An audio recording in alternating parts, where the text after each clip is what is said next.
নমস্কার বন্ধুরা, তোমরা সবাই কেমন আছো? আশা করি সবাই ভালো আছো। আমার চ্যানেলে তোমাদের সবাইকে স্বাগত জানাই। আজকে আমি আমার ডিনার থালির ভিডিও তোমাদের সাথে শেয়ার করব।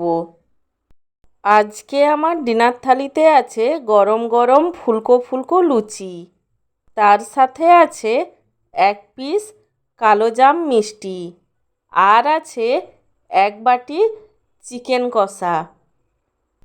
আমার আজকের এই ডিনার থালির ভিডিওটি তোমাদের কেমন লাগলো সেটি কমেন্ট করে জানিও। আর ভিডিওটিকে লাইক এবং চ্যানেলটিকে সাবস্ক্রাইব করতে একদমই ভুলো না।